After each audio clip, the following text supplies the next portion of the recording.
በስመ አብ ወወልድ ወመንፈስ ቅዱስ አሐዱ አምላክ አሜን። ይትባረክ እግዚአብሔር አምላከ አበዊነ ለዘአብጽሐነ እስከዛቲ ሰዓት እስከዚህ ሰዓት መጠበቅን ጠብቆ ያደረሰን የጠበቀን የቅዱሳን አባቶቻችን አምላክ የኛም አምላክ ልዑለ ባህሪ አምላካችን እግዚአብሔር ስሙ የተመሰገነ ይሁንና ለእናንተም እንዲገባ ክቡር አባታችን መላከ ብርሃን መምህር ሙላት ክበቤ የካቴድራላችን ዋና አስተዳዳሪ፣ ክቡራን ሊቃውንተ ቤተክርስቲያን፣ አበው መነኮሳት፣ አይንተ እግዚአብሔር አባቶች፣ ካህናት፣ መምህራነ ወንጌል አባቶቼ፣ እጅግ ተወዳጅ ወንድማችን ዘማሪ ዲያቆን በእርሱ ፈቃድ እንዲሁም አሁን በጴጥሮስ ያችን ሰዓት ወይም ሰቆቃወ ጴጥሮስን በየግጥሙም በጣም ግሩም በሆነ መንገድ ያቀረበልን ተወዳጁ መምህራችን መምህር በላይ፣ ሁላችሁም አባቶቼ፣ እናቶቼ፣ ወንድሞቼ፣ እህቶቼ እንዲሁም ሕፃናት በልዑል እግዚአብሔር ፍጹም ሰላም እንደምን ዋላችሁ? እንደምን ቆያችሁ? እንደምን መጣችሁ? አሜን። አምላካችን እግዚአብሔር ምስጋና ይግባው እዚህ ሰዓት እዚህ ለስላደረሰን ለቃል መውረድ ለስጋ ማድረግ ምክንያት የሆነች ምክንያተ ድኅን ብለን የምናምንባት እናቱ እናታችን ቅድስተ ቅዱሳን ንጽሕተ ንጹሐን ድንግል ማርያም በአማላጅነቷ ከሁላችን ጋር ትሆን። የመላእክት የነቢያት የሐዋርያት የጻድቃን የሰማዕታት ተራዳይነት አይለየን። የጉባኤ ባለቤት እግዚአብሔር መንፈስ ቅዱስ ነውና እግዚአብሔር መንፈስ ቅዱስ በጉባኤያችን ተገኝቶ ቅድስት ቤተ ክርስቲያን ሀገር በመገንባት የነበራትን ሱታፌ እንድንመለከት እሱ እግዚአብሔር መንፈስ ቅዱስ ይርዳን። የተወደዳቸው የእግዚአብሔር ቤተሰቦች እንግዲህ ይህ ድል ያው ኢትዮጵያውያን የሚያከብሩት የነጻነት በዓል የላቸውም። እንደሚታወቀው የድል በዓል ነው። ይሄ ታላቅ የድል በዓል ነው። በዚህ የድል በዓል ላይ በመሰረታዊነት የታሪኩን ፍሬምወርክ ብዙዎቻችሁ የምታውቁት በተደጋጋሚ የተሰማ የተደመጠ ጉዳይ እንደሆነ አምናለሁ። ጉዳዩ ግን እንደው ታሪክና የጦርነት ማሸነፍ ጉዳይ ብቻ ተደርጎ የማይታይ በተለይ ደግሞ ቅድስት ቤተ ክርስቲያን ሀገር በመገንባት ሀገር በመስራት ኢትዮጵያን ኢትዮጵያ ተብላ እንድትጠራ እንድትኖር ሀገር ምን ማለት እንደሆነ ለትውልዱ ለማሳየት ትልቁን ሚና የተወጣች ቤተክርስቲያን ናት። እቺ ቤተክርስቲያን የሀገር ባለውለታም ናት። ሀገር በመስራት ውስጥም ተፎካካሪ የሌላት ተወዳዳሪ የሌላት ናት። ይህን ስንል እንደው በቤተ ክርስቲያን ስለኖር የቤተ ክርስቲያን ፍቅር ወይንም ኦርቶዶክሳውያን ስለሆነን ብቻ ሳይሆን ዓለም የመሰከራቸውን መሰረታዊ እውነቶች ይዘን ነውና ቆይታ የምናደርገው። ለአጭር ደቂቃ እንመለከታለን። ያው የጽሁፉ ወይም ሀሳቡ የሚቀርብበት ጉዳይ የአድዋ ድልና የቤተ ክርስቲያን ሚና ወይም ሱታፌ ቤተ ክርስቲያን ይሆናል ማለት ነው። የተወደዳቸው የእግዚአብሔር ቤተሰቦች እንደምታውቁት የዚህ የ19ኛው መቶ ክፍለ ዘመን መጀመሪያ ላይ አካባቢ የነበረው ትልቁ ጉዳይ የቅኝ ግዛት ሀሳብ ነው። የቅኝ ገዢዎቹ ዋነኛ ማጠንጠኛና መነሻ ተደርጎ የሚታወቀው የበርሊን ኮንፈረንስ ነው። ይሄ በርሊን ኮንፈረንስ ከ1884 እስከ 1885 ይሄ ዓመት ሊመስል ይችላል፣ ግን ከኖቬምበር 1884 ኖቬምበር ህዳር አካባቢ ማለት ነው እስከ ፌብሩዋሪ አካባቢ የደረሰ ነው። በዚህ እስከ በ85 እስከ ፌብሩዋሪ የመጣ ነገር ነው። እንግዲህ የዚህን ጉዳይ ታሪኮች ጠቅል ስንመለከት የ3 ወር ስብሰባ ነው የበርሊን ኮንፈረንስ። በዚህ በበርሊን ኮንፈረንስ የተሰባሰቡ ሀገራት የእግዚአብሔርን ሀልወት ወይም ሀልወተ እግዚአብሔርን ሰው በእግዚአብሔር አምሳል የመፈጠሩን ጉዳይ በካደ መንገድ ተሰብስበው የተነጋገሩበት ጉዳይ ነው።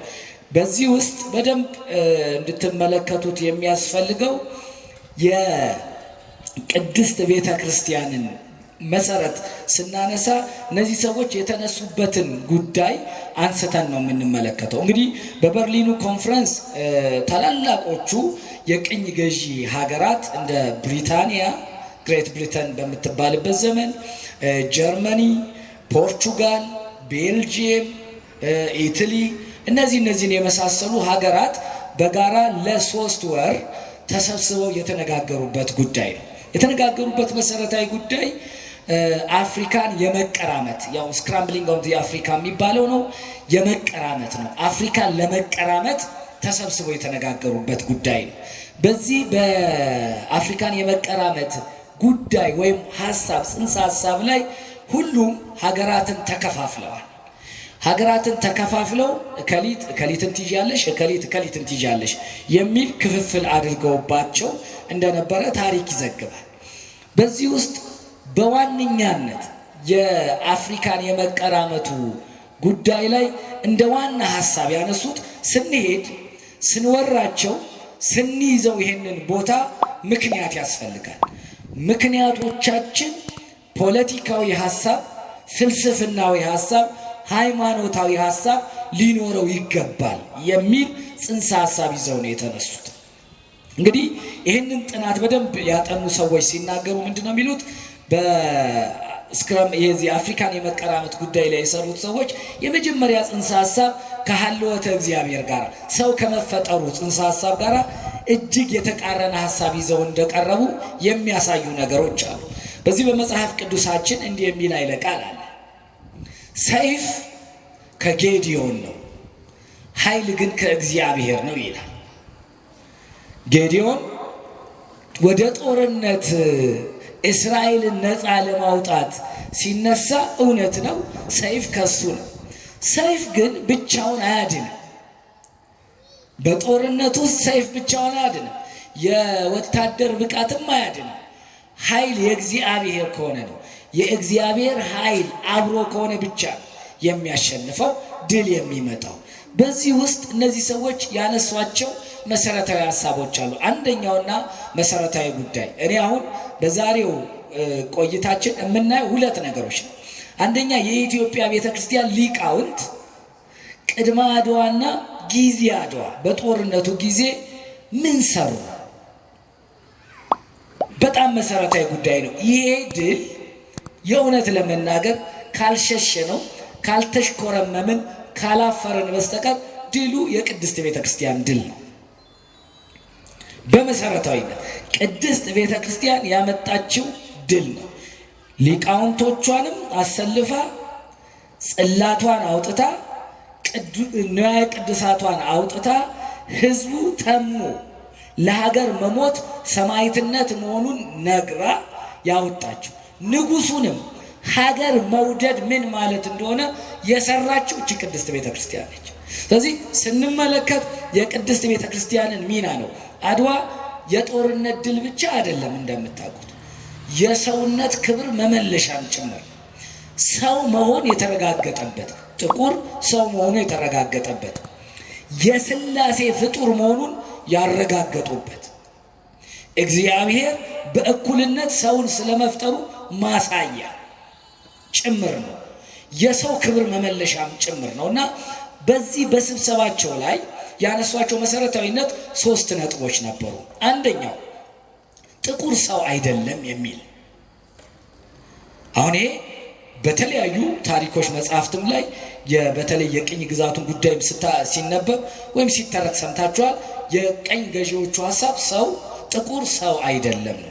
ቃሉን መናገር ከባድ ቢሆንም ለምሳሌ እነሱ የሚሉት ሰብ ሂዩመን ነው ይላሉ። ሰብ ሂዩመን ማለት ያላለቀ ፍጥረት ማለት ነው። አንድ ፊኒሽ ክሬቸር ይላል። ገና በስራ ላይ ያለ ያላለቀ ፍጥረት ነው። ይሄ በዘፍጥረት ምዕራፍ 1 ቁጥር 27 ላይ ንግበር ሰባ በአርአያነ ወበአምሳሌነ ያለውን የሥላሴን ቃል ገደል የሚከተል የሚክድ ነው።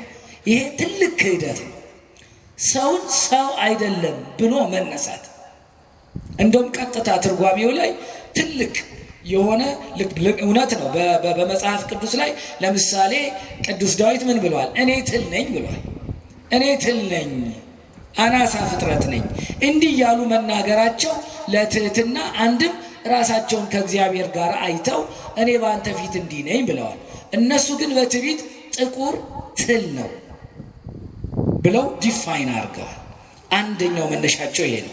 ለምን ይሄን አሉ በኋላ እናያለን። ሁለተኛ ጥቁር ባህል የለው፣ ታሪክ የለው፣ ማንነት የለው፣ ሃይማኖት የለው። ስለዚህ ጥቁር ሰው ካልሆነ ሃይማኖት፣ ባህል፣ ማንነት፣ ታሪክ የሌለው ከሆነ ምን ማድረግ አለብን? ቁጭ ማድረግ ያለብን የመጀመሪያው ጉዳይ ይሄንን ሰው ያልሆነውን ፍጥረት ሰው ማድረግ ነው። ባህል፣ ሃይማኖት፣ ማንነትን ከኛ ወስዶ የኛን መስሎ በእኛ ማንነት እንዲቀረጽ ማድረግ ነው አሉ። ስለዚህ ይሄንን ሐሳባቸውን ምን አሉት? ዘ ዋይት ማን በርደን አሉት። የነጩ ሰው ኃላፊነት ነው አሉ።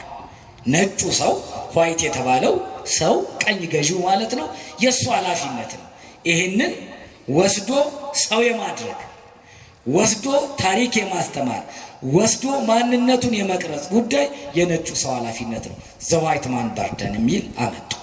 እነዚህን ሐሳቦች ግን ከየት አመጡ ሲባል ከቀኝ ግዛቱ ቀደም ብሎ ወጣቶች አላችሁ በዘመናዊ ትምህርትም ትልቆች አባቶች እናቶችም ይህን ታሪክ የምታቁም ትኖራላችሁ ብዬ ስለማስብ የቻርልስ ዳርዊን የሚባል የጀርመናዊ ሰው አለ። የዚህ ጀርመናዊ ሰው ሐሳብ አለ። ምንድነው ሐሳቡ? ወይም እንትኑ የትምህርቱ ርዕስ ኢቮሉሽን ቲዮሪ ወይንም ዝግመተ ለውጥ የሚባል ነው። የሱም ሐሳብ ከቤተ ክርስቲያን ሐሳብና ከመጽሐፍ ቅዱስ ሐሳብ ጋር የተቃረረ ነው።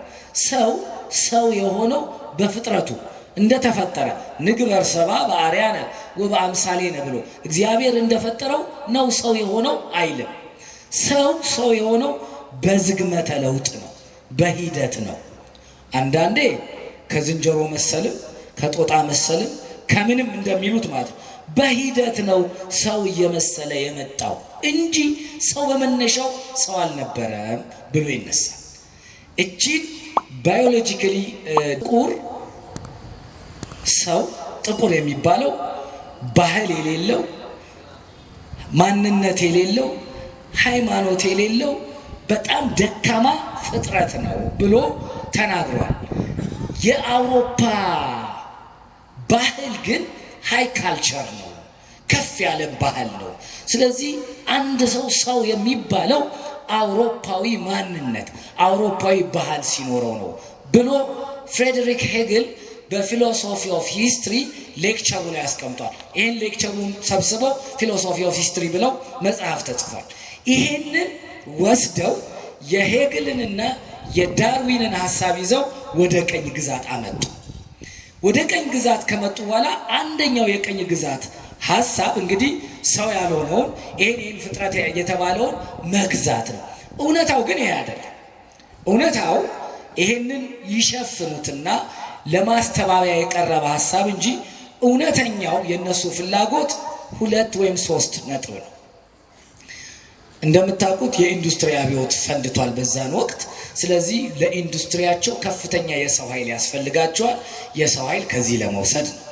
ሁለተኛው ጥሬ ዕቃ ያስፈልጋቸዋል። ጥሬ ዕቃ ለመውሰድ ነው። ግን ጥሬ ዕቃ ለመውሰድና የሰው ኃይል ስለሚያስፈልገን ለመውሰድ ቢሉ ወረራውና ገፈፋው ፊት ለፊት ሊሆንባቸው። ስለዚህ ምን አደረጉ? ሰው አይደለም፣ ባህል የለው፣ ማንነት የለው፣ እናሰልጥነው የሚል ሐሳብ ይዘው መጡ። ይሄንን ይዘው መጥተው አፍሪካንም ላቲን አሜሪካንም ብዙ ኤዥያንም ተቆጣጠሩ፣ ያዙ። በጉልበት በኃይል ተቆጣጠሩ። በዚህ ወቅት ኢትዮጵያ በዓለም ላይ በብቸኝነት በወቅቱ ይህንን ሐሳብ በእንቢተኝነት የመከተች ብቸኛ ሀገር ነች። ግን እንደው ወደዛ ከመሄዳችን አስቀድሞ የሚገርማችሁ እንደው ስብከት ቢሆን ከቃሉ ጋር ናችሁ ይባላል። ከታሪኩ ጋር ናችሁ። መልካም። ኢትዮጵያ በዛን ወቅት በጣም ከባድ ፈተና ላይ ነበረች። ጣሊያን ወይም ይሄ የቀኝ ግዛት ወረራው ሊካሄድ ስብሰባ በተደረገበትና ወረራው በተካሄደበት ምንድን ነበር ችግሩ ካላችሁ የመጀመሪያው ከ1882 ወይም 80 አካባቢ ጀምሮ እስከ 84 1884 ድረስ በኢትዮጵያ ከዛ በፊትም ያልታየ ከዛም በኋላ ያልሆነ ከባድ የረሃብ ዘመን ነበር። ክፉ ቀን ይባላል። አይ ቲንክ በታሪክ ሲወራ ሰምታችሁት ይሆናል ብያሳል። ክፉ ቀን የሚባል ያ ክፉ ቀን የእንስሳት በሽታ ገብቶ ከብቱን ጨርሷል። ሰማይ ዝናብ ከልክሏል። ወንዞች ደርቀዋል። ሰው የሚበላው አጥቶ እንደ ከብት ሳር በልቷል። በታሪክ ሰው ሰውን በልቷል ተብሎ ተጽፏል። በዚህ ዘመን እጅግ በጣም አሰቃቂ ረሃብ የነበረበት ዘመን ነው።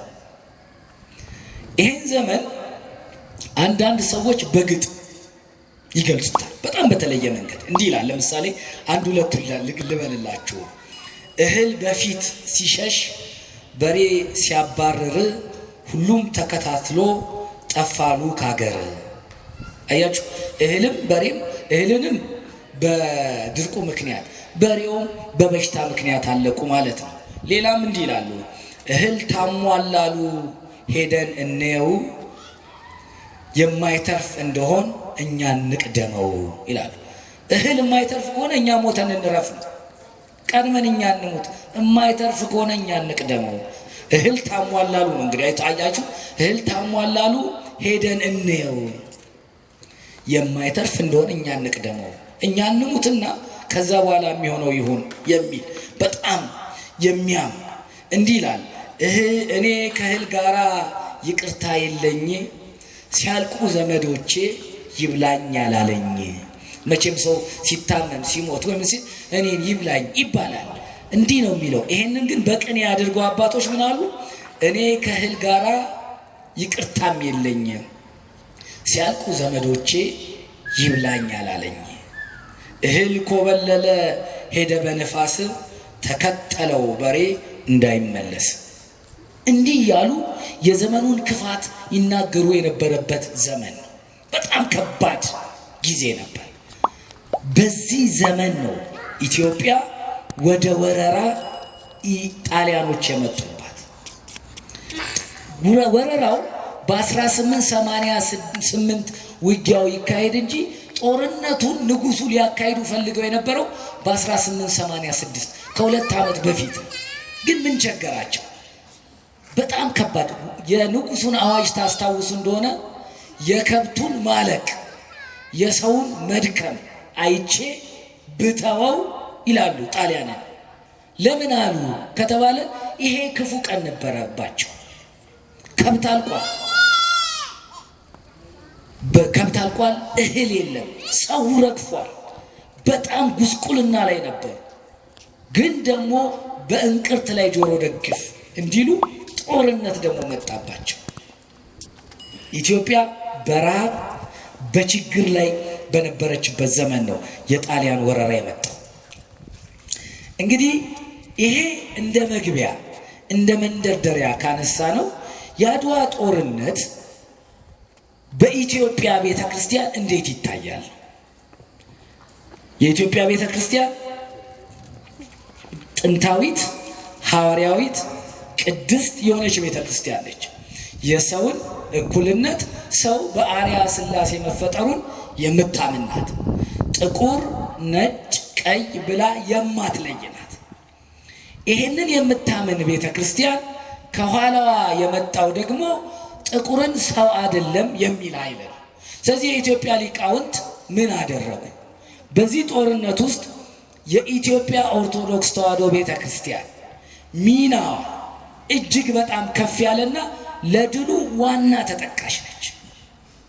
እንደው ድፍረት ካልሆነ ይሄ እቺ ሀገር ኢትዮጵያ ሀገራችን ስትሰራ ድሯም ማጓም እቺ ቤተክርስቲያን ነች። ዛሬ እቺን ቤተክርስቲያን ታሪክ አልባ ለማድረግ ወይንም ደግሞ በታሪክ ውስጥ ያላትን ሚና ለማሳነስ የሚጥሩ በርካታ ሰዎች አሉ። እውነታው ግን በታሪክ ተደግፎ የተቀመጠና የፀሐይ ያህል አሁን ፀሐይ ብትወጣ ፀሐይ ወጣ በእጃችን አንከልላትም። ፀሐይ ጥላ ዘርግተን አንከልላትም። ፀሐይ መውጣቷን ዓለም በሙሉ ያያል። የኦርቶዶክስ ቤተክርስቲያንን ቅድስት ቤተክርስቲያን ኢትዮጵያን መስራቷን ዓለም የሚያውቀው ዛሬ ለመጎብኘት የሚመጣ ኢትዮጵያን ለማወቅ ለመረዳት የሚመጣ የሚያጠናው ኢትዮጵያ ኦርቶዶክስ ነው። ሌላ ምን ይጠናል? ምን አለ ሌላ የሚጠና? ታሪኳም ሁነቷም መሰረቷም ሀገረ መንግስት ግንባቷም ሁሉም በቅድስት ቤተክርስቲያን ነው። ይሄንን በምሳሌ እንመልከት። የመጀመሪያው በዛ ዘመነ መሳፍንት በአጼ ቴዎድሮስ በኋላ ካለቀ በኋላ አራተኛው ዮሐንስ ከዛ ምኒልክ ናቸው። መንግስታት ወይም መሳፍንትና መኳንንት በጥል ተከፋፍለው የነበሩበት ዘመን ነው። ስለዚህ የቤተ ክርስቲያን ሊቃውንት ምን አደረጉ መሰላችሁ? ይሄ በጣም መሰረታዊ ጉዳይ ነው። ምሳሌዎቹን ማነሳላችኋለሁ። በኢትዮጵያ የቅድስት ቤተ ክርስቲያን ሊቃውንት የአድዋን ድል እንዴት ቀድሞ እንደሰሩት እንድታዩ ነው። ጦርነቱ እንደማይቀር አወቁ፣ አዩት። ጣሊያን እየገፋ ነው፣ ነገሮች እየተበለሻሹ ነው፣ ዘመኑ ከባድ እየሆነ ነው። ስለዚህ ምን አደረጉ? እንደ መምህር አካለ ወልድ አይነት ታላቅ መምህር አካለ ወልድ እጅግ የቦሩ ሜዳው ሊቅ ታላቅ አባት ናቸው። በቤተ ክርስቲያን የሚጠሩ አንቱ የሚባሉ ሊቅ ናቸው። መምህር አካለ ወልድ እንደ የአክሱሙ ንዑረ እድ፣ የላስታው ሊቀ ካህን አለቃ ገብረ ሥላሴ ያንኮበሩ፣ አለቃ ገብረሃና አሁን በተረት የምናነሳቸው በጣም ሊቅ ናቸው፣ የታወቁ ሊቅ ናቸው። አለቃ ገብረሃና እነዚህ ሊቃውንቶች ምን አደረጉ መሰላችሁ? ጦርነቱ እንደማይቀር ሲረዱ መሳፍንቱንና መኳንንቱን ከንጉሱ ጋር እየዞሩ ማስታረቅ ጀመሩ። ምክንያቱም ሀገር ተከፋፍሎ ድል እንደማይመጣ አውቀዋል። ደግሞ መሳፍንቱ ተጎድተናል ብለው አኩርፏል። ይሄ ብቻ እንዳይመስላችሁ፣ ጣሊያን ደግሞ መሳሪያ ለመሳፍንቱ ለመኳንንቱ ሰዎች ወክላ፣ መቼም ባንዳ በየዘመኑ አይጠፋም፣ ከኢትዮጵያውያን ተመልምለው ንጉሱ ላይ እንዲያምፁ መሳሪያም ምንም ስትረዳ ቆይታለች። ይህንን የኢትዮጵያ ሊቃውንት ጠንቅቀው ያውቃሉ። ስለዚህ ምን አደረጉ?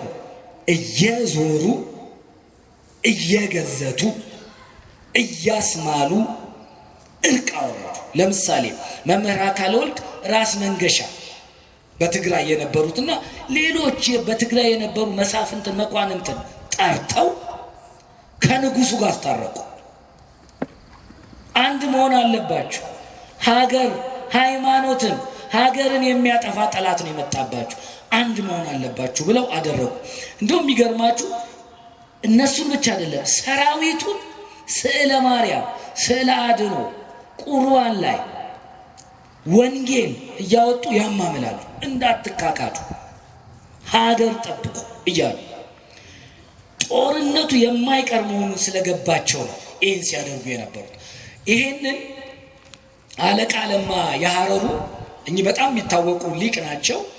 ምን አድርገዋል? ለምሳሌ ራስ መኮንንን ከአጼ ምኒልክ ያስታረቁ ናቸው።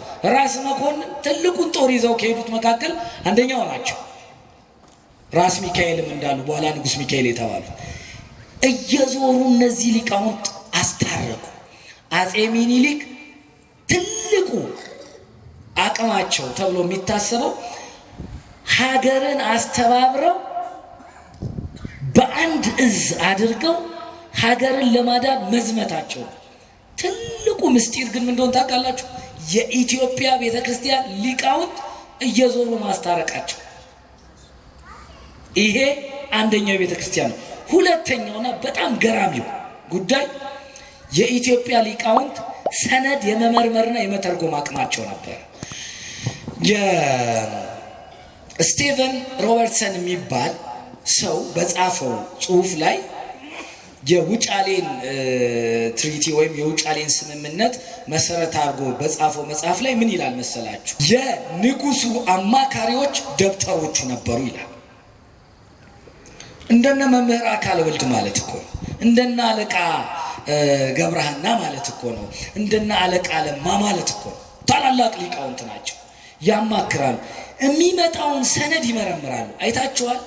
አሁን የአድዋ ጦርነት መነሻ ምክንያት ተደርጎ የሚነሳው የውጫሌ ውል አንቀጽ 17 ማን ነው የተረጎመው? የጣሊያንኛውና የአማርኛው ትርጉም የተለያየ ስለሆነ ተተርጉሟል። ማን ነው የተረጎመው? የተረጎሙት እኮ ማን ናቸው?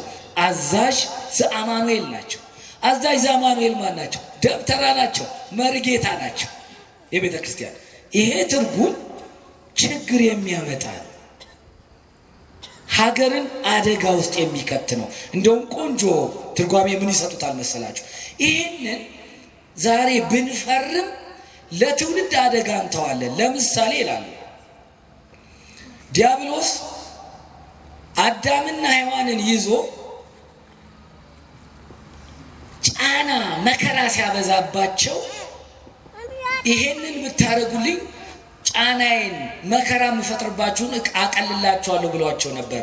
ምን የሚለው አዳም ገብሩ ለዲያብሎስ ሔዋን አመቱ ለዲያብሎስ ብላችሁ ብትፈርሙልኝ ስመ ግብርናችሁ ውል ብታረጉልኝ ብሏቸዋል ይላሉ ሊቃውንት። ይሄም ውል አዳም ገብሩ ለዲያብሎስ ነው፣ ሔዋን አመቱ ለዲያብሎስ ማለት ነው። ዛሬ ብንፈርም አደጋ ሀገራችን ላይ ያመጣል ብለው ሰነዱን የመረመሩት የኢትዮጵያ ሊቃውንት ናቸው። ንጉሱ በአጠቃላይ የሚላላኳቸውን ደብዳቤዎች ከእንግሊዝዩን ከጣሊያን ከፈረንሳዩን ከየትም የሚተረጉሙት የኢትዮጵያ ሊቃውንት ደብተሮቹ ነበሩ። ይሄ ሌላኛው ጉዳይ። ሌላውና ትልቁ የሚባለው ማጀገን ማበረታታት ይወላችሁ። እዚህ ላይ በደንብ መታየት ያለበት መሰረታዊ ነገሮች እንደ ሁሌ እያየን ግን የማናስተውለው ነገር አለ። እንደሚታወቀው በአንድ ጦርነት ላይ ከሚያስፈልጉ ጦርነትን ከሚወስኑ መሰረታዊ ጉዳዮች መካከል የተዋጊው ጀግንነት መሰረታዊ ነው። ሌሎች ነገሮች እንዳሉ ሆነው የሚሞትበት ምክንያት እውነተኛ ምክንያት መሆኑን ማመን ይጠበቅበታል። የሚሞተው የኢትዮጵያ ሊቃውንት ምን አደረጉ መሰላችሁ? ቀድመው ንስሐ አባቶች ልጆቻቸው እንደውም 3 ነገሮች ይጠቀሳሉ። ምእመናንን ንስሐ አባቶቻቸው፣ ደቀ መዛሙርትን የአብነት ተማሪዎችን መምህራኖቻቸው፣ መነኮሳቱን አበምኔቶቻቸው በዚህ ጦርነት ላይ ገብተን እንሞታለን። ምክንያቱስ ሀገር የሚያጠፋ ሃይማኖት የሚያስቀይር ጠላት መጥቶብናል። ሃይማኖት ቀይረን ሀገር አጥተን እንዴት እንኖራለን? ቅድስት ሀገር ኢትዮጵያ ብለን ማንኖር ከሆነ ኦርቶዶክስ ተዋሕዶ ቤተክርስቲያን አማኝ ነን ብለን እማንኖር ከሆነ መኖራችን ምን ትርጉም አለው ብለው ሁሉንም አነሳሱ። የኢትዮጵያ ሊቃውንት ምን አደረጉ መሰላችሁ? ቀድመው ለምሳሌ በወቅቱ የነበሩት ጳጳስ አቡነ ማቴዎስ ይባላሉ። አቡነ ማቴዎስ ከአፄ ምኒልክ ጋር አድዋ ዘምተዋል። በአድዋው አብሮ የዘመቱ ናቸው። የቀረ ሊቅ የለም፣ ነቅሎ ነው ሄደው ከንጉሱ ጋር ለሀገር መሰዋት ምን ብለው ሰማዕትነት ቤተ ክርስቲያንን ማዳን ነው ብለው ተነስተው ነው የሄዱት።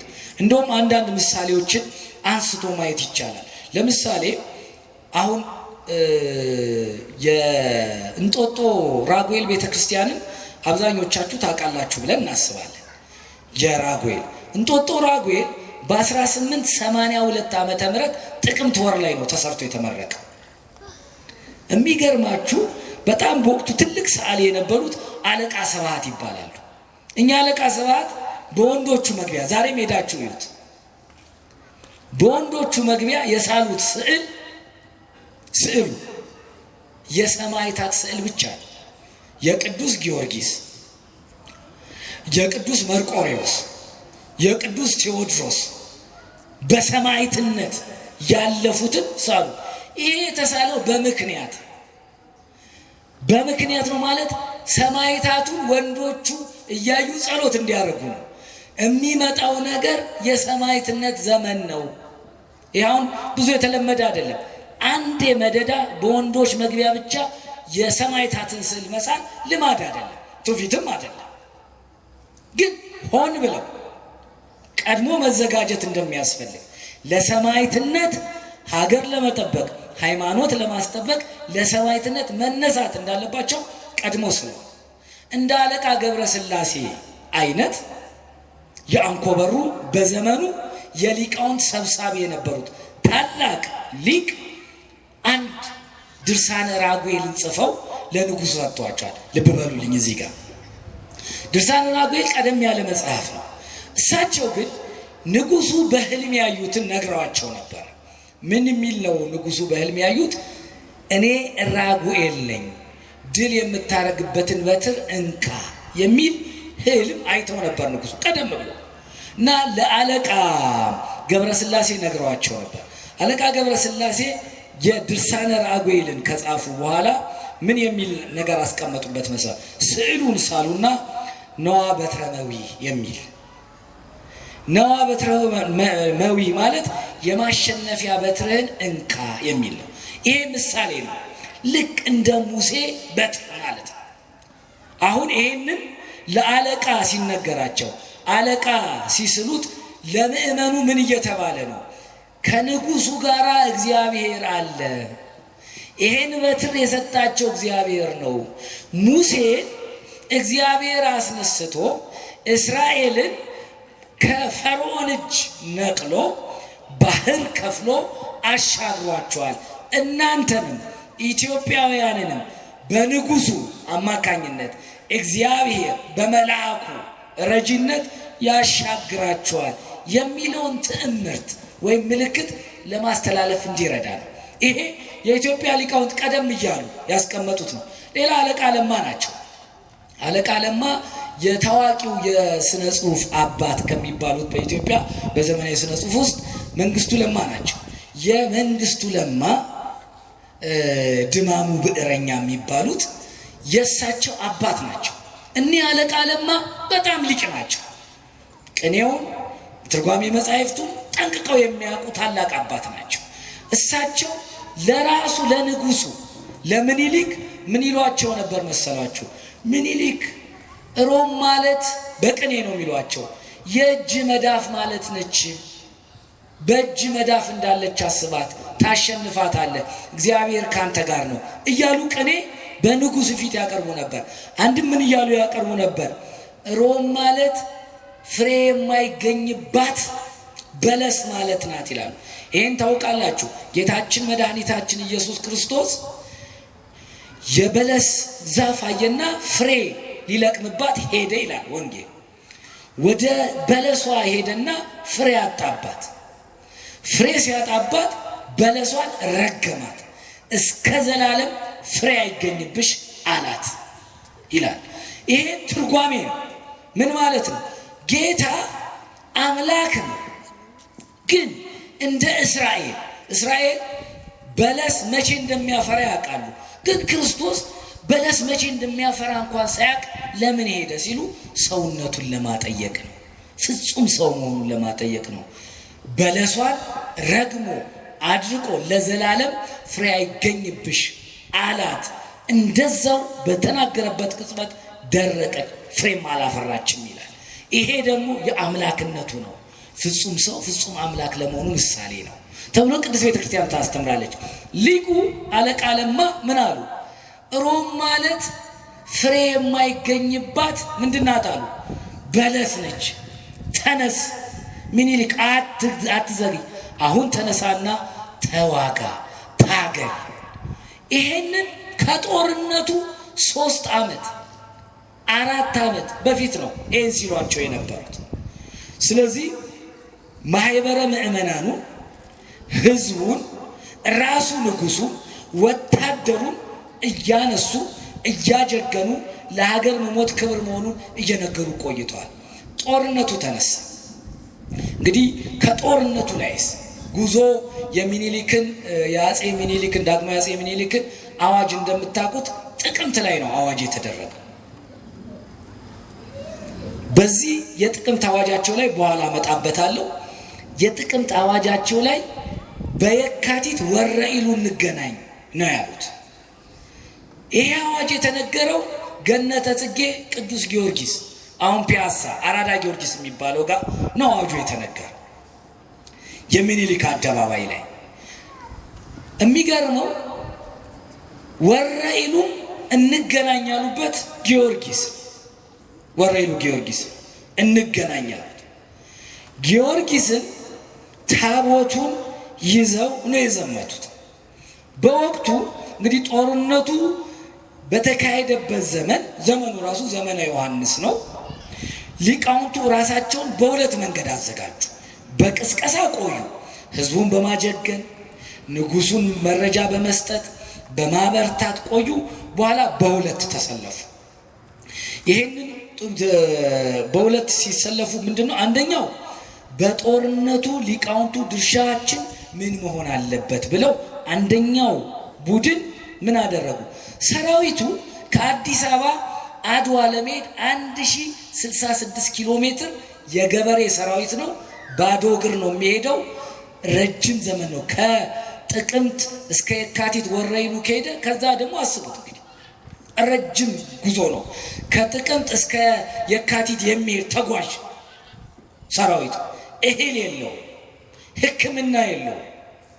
የገበሬ ሀገር ለማዳን ብቻ ተነስ ሀገርህን ጠብቅ ብለው ሊቃውንቱ ቀስቅሰውታል። የንጉሱን ትእዛዝ ሰምቷል። ለሀገር መሞት ሰማዕትነት ነው ብለዋል። ሀገርን በመጠበቅ የኢትዮጵያ ሊቃውንት ግንባር ቀደም ናቸው። በሁለት ተሰለፉ። እንግዲህ ቤተክርስቲያን ውለታዋል ሀገር በመጠበቅ ሃይማኖት በመጠበቅ ህዝብ በመጠበቅ ማንነት በመጠበቅ የሰራችው ስራ በጣም ከፍተኛ ነው። ተመልከቱ። በሁለት ተከፈሉና ምን አደረጉ? አንደኛው ግሩፕ ሰራዊቱ እህል የለው፣ ሕክምናም የለው። ስለዚህ የቤተ ክርስቲያን ሊቃውንት ሐኪም የሆኑ መድኃኒት የሚያውቁ ከቅጠል ጋር ከስር ምግብ ለምን ለወታደሩ በደረሰበት ቦታ ገበሬው ሳይበደል ግን መመገብ ስላለበት ይሄን መመገብ አለበት። ይሄንን ወታደሩ ቢናገር ዝርፊያ ይሆናል፣ ካህኑ ሲናገር ግን ስጦታ ይሆናል። ስለዚህ ይሄን አድርጉ። አንደኛው። ሁለተኛው ደግሞ የሚደረግበት በሚታረፍበት ቦታ በሙሉ ከጥቅምት እስከ የካቲት ጉዞ ላይ ቃለ እግዚአብሔር፣ ሰንበት፣ ማህሌት፣ ሰዓታት አለ። በተደረሰበት ቦታ በሙሉ ቃለ እግዚአብሔር እየደረሰ ምህላ እየተገባ ሳይቋረጥ እንዲሄድ ይሄን ሁለት ግሩፕ ያዙ። በሁለት መንገድ ተከፈሉ ማለት ነው። ልክ ከገነተ ጽጌ ቅዱስ ጊዮርጊስ ጀምሮ ገነተ ጽጌ ሲወጣ ታቦቱ ነው አብሮ የወጣ። ታቦት ወጣ፣ ከበሮ ወጣ፣ ንዋየ ቅድሳት ወጣ። ማህሌታውያኑ ከበሯቸውን ይዘው ጽናቸውን መቋሚያቸውን ይዘው እየወረቡ እየዘመሩ ድሉ የእግዚአብሔር ነው እያሉ ከፊት መሩ። ይሄ ማጀገል ነው። እግዚአብሔር ይፍታ ብለው ጸሎት አድርገው ወታደሩን ብትሞት እግዚአብሔር ነፍስን ይቀበል ብለው ንስሐ ሰጥተው ነው ወታደሩን ያሰማሩት። ጀገነ። አያችሁ። ይህንን እንደው በተለያየ ቦታ ብናየው አንድ ምሳሌ እናርሳ። ለምሳሌ የአክሱም አባቶች የአክሱም ጽዮን አገልጋይ ካህናት ምንድነው ያደረጉት? ከየካቲት 1 እስከ የካቲት 21 የሶስት ሳምንት ሱባኤ ገቡ። ድሉን እግዚአብሔር ለኢትዮጵያ ያድርግ ብለው በታቦተ ጽዮን ፊት ቆመው ጸለዩ።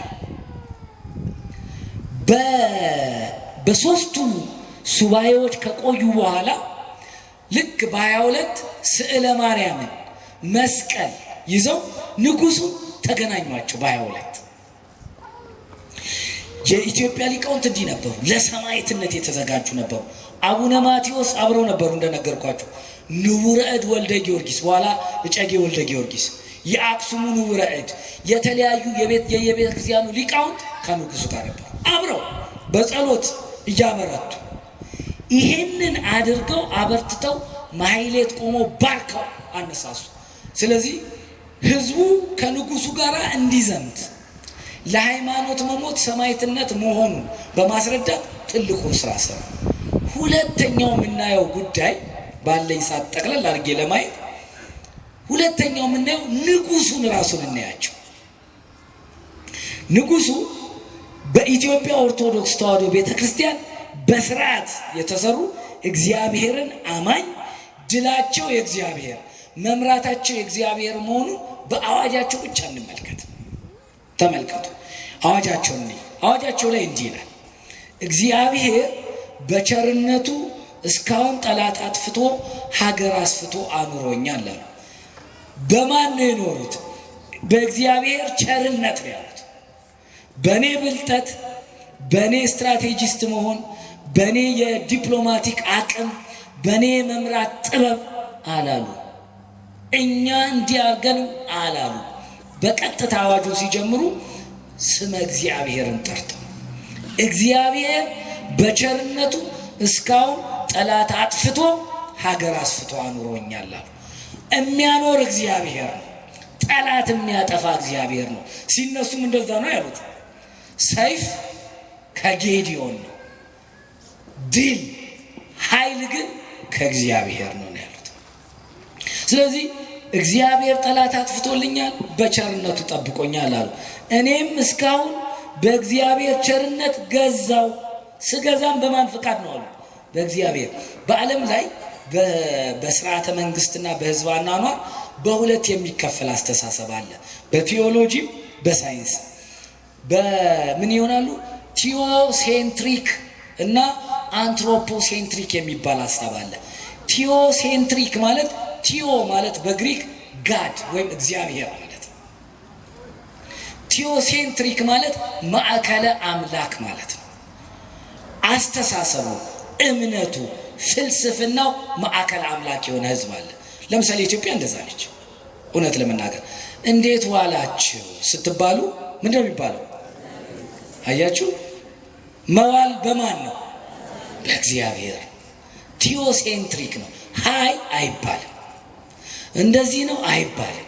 የሚባለው እንዴት ዋል፣ ምላሹ እግዚአብሔር ይመስገን። ይሄ ማዕከለ አምላክ የሆነ ሐሳብ። አንትሮፖሴንትሪክ የሚባል ደግሞ አለ። ማዕከለ ሰብ። አንትሮፖ ማለት ሰብ ወይም ሂውመን ማለት ነው። ለምሳሌ አንትሮፖሎጂ ይባላል። ስነ ሰብ አይደለም የሚባለው። አንትሮፖሎጂ ማለት ስነ ሰብ፣ ስለ ሰው የሚያጠና ማለት ነው። አንትሮፖሴንትሪክ ሲባል ማዕከለ ሰብ ማለት ነው። ሰውን ማዕከል ያደረገ አምላክን አይደለም፣ ፈጣሪን አይደለም። ንጉሱ ቲዮሴንትሪክ ናቸው። ማዕከለ አምላክ ነው ሐሳባቸው። ንግስናቸውን ለእግዚአብሔር፣ አዋዋላቸውን ለእግዚአብሔር፣ ድልን ለእግዚአብሔር ነው የሚሰጡት በአዋጃቸው። እኔ እስካሁን በእግዚአብሔር ቸርነት ገዛው፣ እንግዲህ ብሞትም ሞት የሁሉ ነውና ስለኔ ሞት አላዝንም። ደግሞም እግዚአብሔር አሳፍሮኝ አያውቅም። ተስፋ በእግዚአብሔር። አሁንስ ተስፋ የማን ነው? እግዚአብሔር አይደለምን እንደሚል እሳቸው ምን አሉ? ብሞት ሞት የሁሉ ነው አላዝንም። እግዚአብሔር ደግሞ ልመኔን ምን አይልም አሉ? አሳፍሮኝ አያውቅም።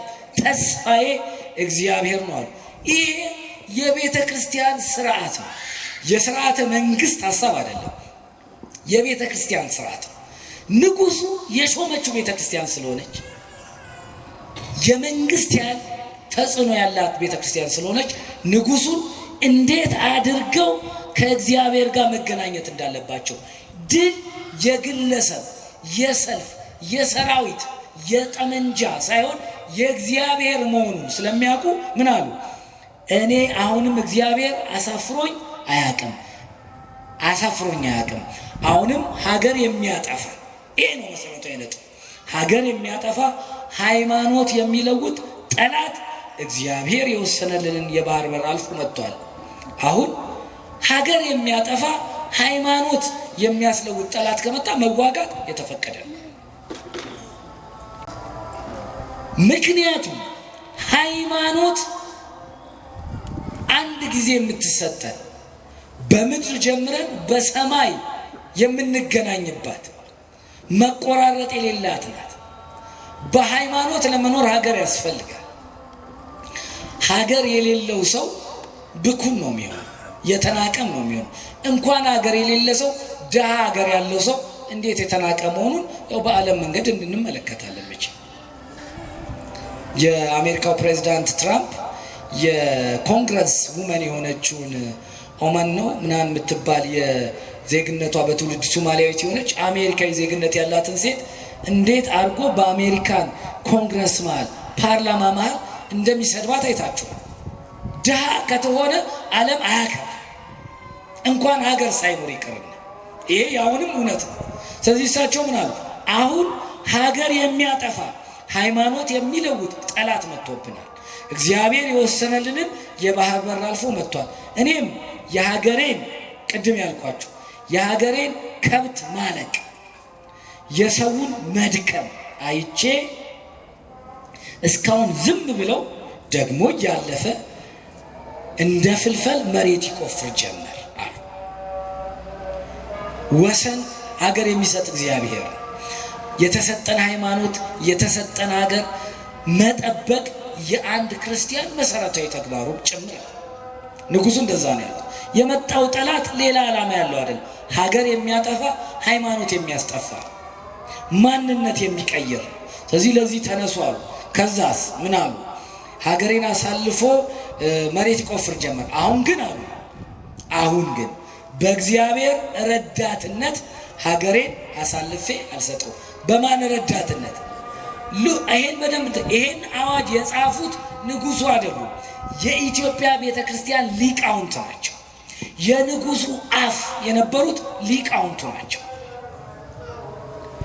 አዋጆቻቸውን ይጽፉ የነበሩት፣ ደብዳቤዎቻቸውን ይተረጉሙ የነበሩት፣ ውሎቻቸውን ይነጋገሩ የነበሩት የኢትዮጵያ ሊቃውንት ናቸው። እግዚአብሔር ልጆች በዚህ በኢትዮጵያ በተባለች ጥንታዊት ታሪካዊት ሀገር ውስጥ የኢትዮጵያ ኦርቶዶክስ ተዋሕዶ ቤተክርስቲያን ታሪክ ደጋግሞ ሊገልጸው የሚገባ እኛም ሳናፍር በልበ ሙሉነት ልንገልጸው የሚገባ ሀገር የሰራች ሀገር ያዳነች ማንነትን ያቆየች ሊቃውንቶቿ ሞተው ተገለው አልቀው ታውቃላችሁ አይደለ? በሁለተኛው የጣሊያን ጦርነት ከ40 ዓመት በኋላ ጣሊያን ሲመጣ በመጀመሪያ የጨፈጨፋቸው የኢትዮጵያ ኦርቶዶክስ ቤተክርስቲያን ሊቃውንት ነው።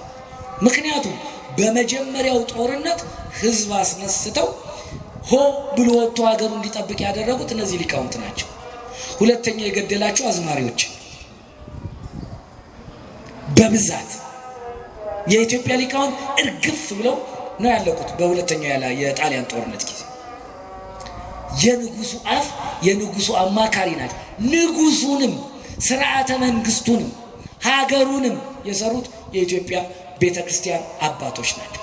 ስለዚህ ቤተክርስቲያን ሀገር በመስራት ሰፊ ሚና አላት። ይቀጥሉና እንዲህ ይላሉ፣ ጉልበት ያለ በጉልበት ተዋጋ፣ ለሃይማኖትህ ለሀገር። ጉልበት የሌለ ለልጅህ ለሚስትህ ለሃይማኖት ስትል በሐዘን በጸሎት እርዳይ። ወስልተ የቀረ ግን ኋላ ትጣላኛለህ። ይሄ ራሱ ይገርመኛል። ኋላ ትጣላኛለህ ማለት ድል አድርገው እንደሚመለሱ እርግጠኛ ናቸው።